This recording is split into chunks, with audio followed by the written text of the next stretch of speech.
پاکستانی کو یہ بھول نہیں ہو سکتی کہ عمران خان کے پروجیکٹ کا ماسٹر مائنڈ کون ہے۔ اس وقت جو عالمی زائنسٹ لابی ہے، اس وقت جو دنیا میں پرو اسرائیل لابی ہے، اس کے تمام کارندے اوور ٹائم عمران خان صاحب کو پاکستان پہ دوبارہ مسلط کرنے کے لیے اپنے قلم توڑ رہے ہیں۔ حالیہ مضمون میں لکھا گیا ہے کہ اسرائیل کے لیے ضروری ہے کہ وہ اسلامی دنیا میں جب تک پاکستان کی قبولیت حاصل نہیں کرے گا، اسے جواز یا سند قبولیت اسلامی دنیا میں ملنا مشکل ہوگا۔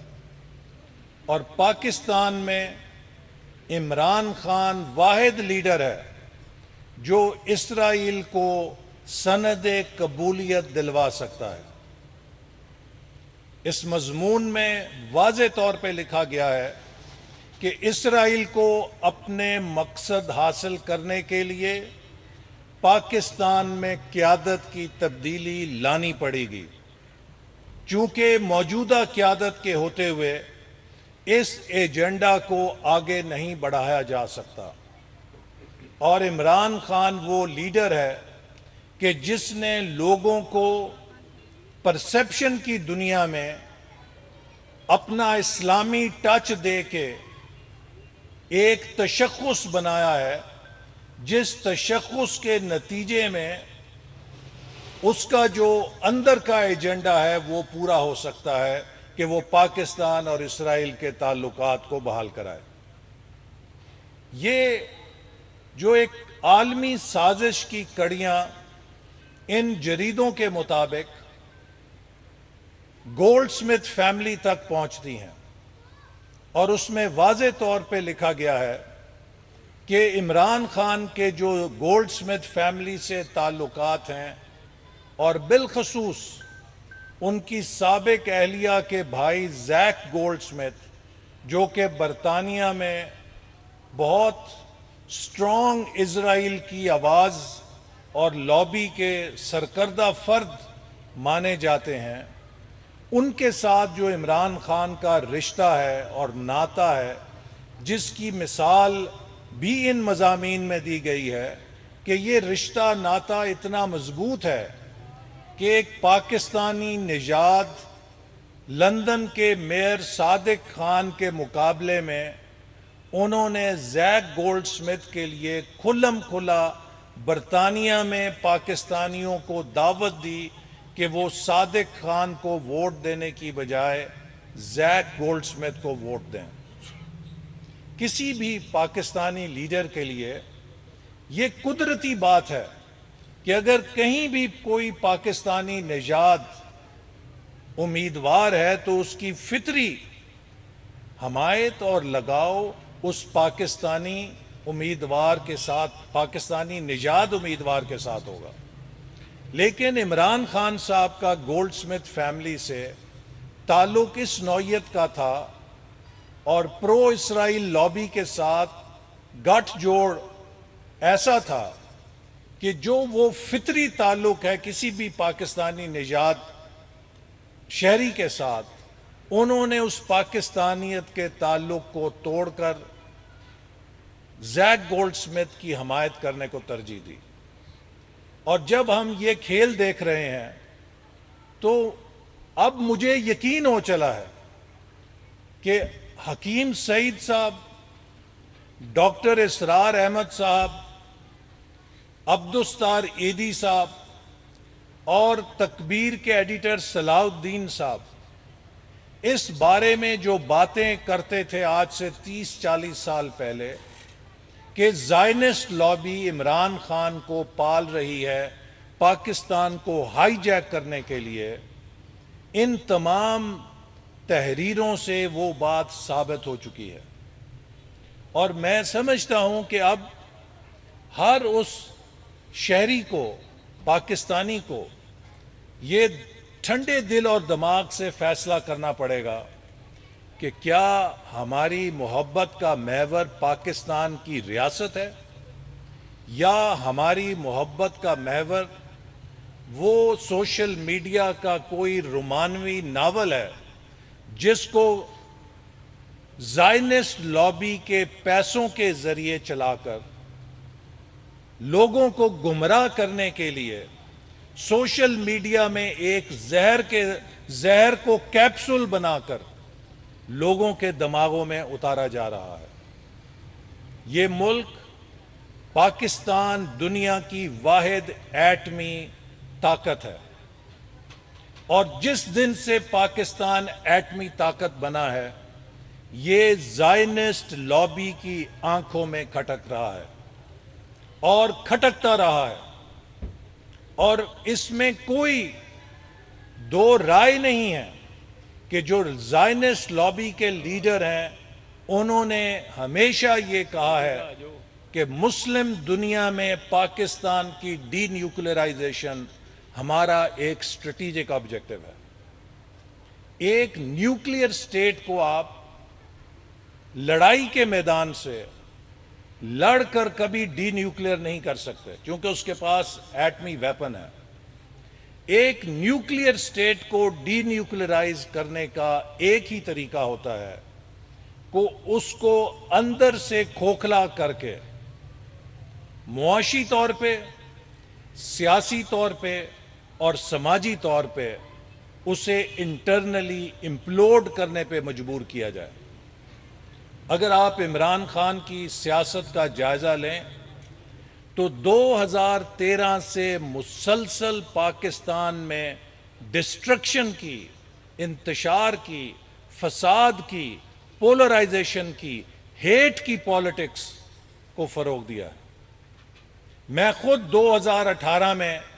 عمران خان کی ہیٹ پالیٹکس کا نشانہ بنا اور وہ گولی ابھی بھی میرے جسم کے اندر موجود ہے۔ اسی طرح اس ہیٹ پالیٹکس کے ساتھ پاکستان میں بدترین پولرائزیشن پیدا کر کے اور پاکستان کے ریاستی اداروں کے خلاف بدترین مہم چلا کر شہریوں کا اور ریاست کے اداروں کے تعلق کو ٹارگٹ کر کے ریاست کو کمزور کرنے کا ایجنڈا آگے بڑھایا جا رہا ہے۔ جس طرح سے ایک معاشرے کی بنیاد انسانی رشتوں کی حرمت پہ ہوتی ہے، ماں باپ، بہن بھائی، خالہ، چچا، پھوپھی، دوسرے رشتے، ان رشتوں کی حرمت پر انسانی معاشرے کی بنیاد ہوتی ہے۔ اگر ان رشتوں کی حرمت ختم ہو جائے تو معاشرہ جنگل بن جاتا ہے۔ اسی طرح ایک ریاست کی بنیاد ریاست کے اداروں کی حرمت پر ہوتی ہے، اور اگر ریاست کے اداروں کی حرمت بے توقیر کر دی جائے اور شہریوں کا ریاست کے اداروں سے اعتماد ختم کر دیا جائے تو وہ ریاست بھی اندرونی طور پہ کھوکھلی ہو جاتی ہے۔ پاکستان میں پاکستان کی ریاست، پاکستان کے ریاستی اداروں اور خاص طور پہ پاکستان کی مسلح افواج کے خلاف اس طرح کی گھناؤنی اور اس طرح کی منفی اور اس طرح کی گھٹیا مہم آج تک پاکستان کے دشمن نہیں چلا سکے جو عمران خان کی شے کے اوپر پی ٹی آئی کا سوشل میڈیا پوری دنیا کے اندر چلا رہا ہے۔ آج امریکہ کی کانگریس میں جب عمران خان کی حمایت میں قرارداد پاس ہوتی ہے تو وہ تمام کانگریس مین جو اسرائیل کے سب سے بڑے حمایتی ہیں، جو فلسطین کے سب سے زیادہ مخالف ہیں، وہ تمام کانگریس مین جو بھارت کے سب سے زیادہ حمایتی ہیں، آپ کو وہ سب کے سب ایک صف میں کھڑے نظر آتے ہیں اور اس قرارداد کی حمایت کرتے ہیں جو عمران خان کے لیے پاس ہوتی ہے۔ ایک طرف عمران خان یہ کہتے ہیں کہ مجھے امریکہ نے سازش کر کے نکالا، تو دوسری طرف اسی امریکہ کی کانگریس کے اندر عمران خان کی حمایت میں اسرائیل اور ہندوستان کی لابیز مل کر پھر کیوں کر ان کی حمایت میں قرارداد پاس کراتی ہیں. آج تمام امریکہ کے اندر عمران خان کے حمایتیوں نے پناہ لے کر وہاں سے مہم چلائی ہوئی ہے. ایک طرف ہمیں یہ بتاتے ہیں کہ امریکہ نے ہماری حکومت توڑی ہے، دوسری طرف امریکہ میں ہی بیٹھ کر وہ تمام اپنی مہم چلاتے ہیں، جلوس نکالتے ہیں، جلسے نکالتے ہیں اور پاکستان اور پاکستانی فوج کے خلاف دشنام ترازیاں کرتے ہیں. تو یہ لوگوں کو کتنی دیر بیوقوف بنائیں گے؟ اور میں خاص طور پہ جو اب Jerusalem post, Times of Israel کے مضامین آئے ہیں اور ثبوت آ گیا ہے، اس کے بعد میں اپنے بزرگ، بڑی نیاز مندی ہے، مولانا فضل الرحمان صاحب ہمارے بڑے بزرگ ہیں، بڑا ادب ہے، احترام ہے. میں نے تو مولانا صاحب کی زبانی یہ سنا کہ عمران خان اسرائیل کی لابی کا ایجنٹ ہے اور اس بات کو مان لیا. لیکن اب میں ان سے بھی درخواست کروں گا کہ یہ جو ثبوت اب سامنے آ گئے ہیں، آپ کا بھی فرض ہے کہ آئیے ہم مل کر اس زائنسٹ ایجنڈا کا مقابلہ کریں اور وہ لوگ جو پاکستان میں انتشار، خلفشار پیدا کر کے یہ سمجھتے ہیں کہ پاکستانی ریاست میں وہ بدامنی کے ذریعے اقتدار تبدیل کر کے عمران خان کو برسر اقتدار لا کے اپنا ایجنڈا پورا کر سکتے ہیں، ان سازشوں کا ہمیشہ کے لیے کلا کما کریں. پاکستان 24 کروڑ عوام کی ملکیت ہے. آج ایک بار پھر پاکستان کی معیشت اٹھ رہی ہے، ہمارے معاشی اشاریے اوپر کی طرف جا رہے ہیں، مہنگائی کم ہونا شروع ہو گئی، اس کی شرح، ملک کی رینکنگ بڑھنا شروع ہو گئی ہے. پاکستان کی سٹاک مارکیٹ کو دنیا کی بہترین پرفارمنگ سٹاک مارکیٹ کہا جا رہا ہے. پاکستان میں ایس سی او کی سمٹ کانفرنس ہونے جا رہی ہے جس میں چین اور روس کے وزیر اعظم انشاءاللہ پاکستان تشریف لائیں گے. اس موقع پر عمران خان کی طرف سے جلسے جلوسوں کا پروگرام، دھرنوں کا پروگرام، جبکہ پاکستان چین کے ساتھ مل کر سی پیک فیز 2 شروع کرنے لگا ہے. آپ کو یاد ہوگا کہ 2013 کے بعد جب ہم نے سی پیک پہ کام شروع کیا تو عمران خان نے 2014 میں چین کے صدر کے دورے کو ملتوی کرایا اپنے دھرنے کی وجہ سے اور سی پیک کو سیبوٹاج کرنے کی کوشش کی. 2015 میں جب چین کے صدر تشریف لائے تو تقریباً 1 سال کی تاخیر ہو گئی ہمیں سی پیک شروع کرنے میں، لیکن اس دوران بھی عمران خان سی پیک کے خلاف سکینڈلس الزامات لگاتے رہے اور جب ان کی حکومت آئی 4 سالوں میں انہوں نے سی پیک کو رول بیک کر دیا. 4 سالوں میں $1 نیا نہیں جو سی پیک کے تحت پاکستان میں آیا ہو، بلکہ چین کی کمپنیوں کو پاکستان چھوڑنے پہ مجبور کر دیا اور وہ منصوبے جو اب مکمل ہو جانے تھے ان کی لاگت میں 300 400 گنا اضافہ ہو گیا. تو کیا عمران خان کے دور میں گوادر بندرگاہ کو 4 سال ڈریجنگ نہ کرنا، اس کی صفائی نہ کرنا حادثہ تھی، نالائکی تھی، یا سازش تھی گوادر کی بندرگاہ کو بے وقت کرنے کی؟